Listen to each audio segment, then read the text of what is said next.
Good evening, and thank you for joining us on this Friday night. President Biden is in Poland preparing for what's being billed as a major speech tomorrow on the state of the war in Ukraine and the humanitarian crisis.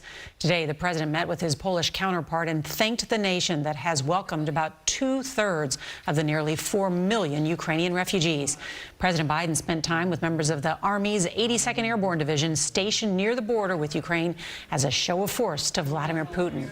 There's also some big news tonight about the effort to further isolate Russia. The U.S. and the European Union unveiled a deal to diminish Europe's reliance on Russian energy. And it comes as we're learning that Putin may be shifting strategy, focusing on control of eastern Ukraine and stopping the fight for the capital, Kyiv, for now. Also new tonight, the Russians are low on precision-guided missiles, and its military has lost half a dozen generals. Well, so we've got a lot to cover tonight, starting with CBS's Nancy Cordes in Warsaw. Good evening, Nancy. Good evening, Nora. The U.S. has now stationed more than 9,000 troops here in Poland, and President Biden came here to thank them and to steel them for what could be a prolonged mission here on NATO's eastern flank. President Biden came within 50 miles of the Ukrainian border today and said he wished he could get closer. Thank you very, very much for all you do.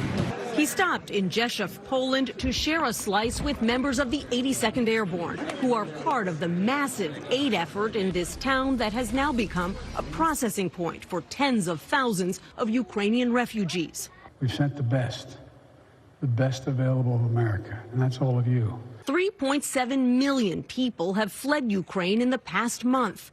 More than half of them have come here to Poland. Channel 2 is English. Today, the Polish president referred to them as guests.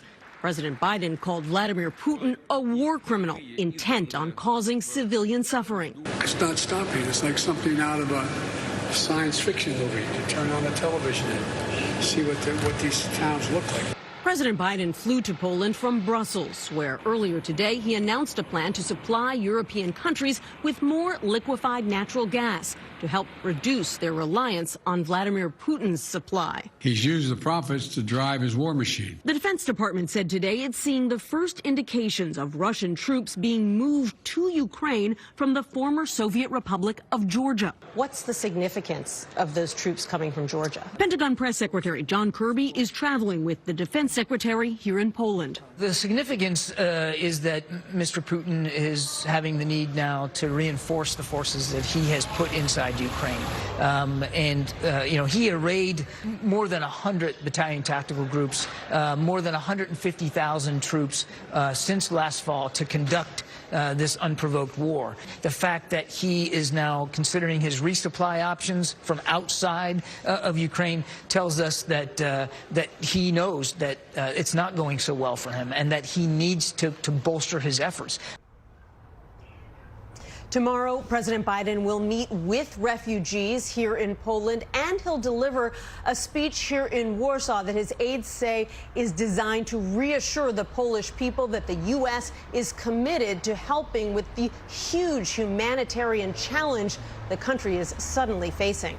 Nora? Nancy Cordes, thank you.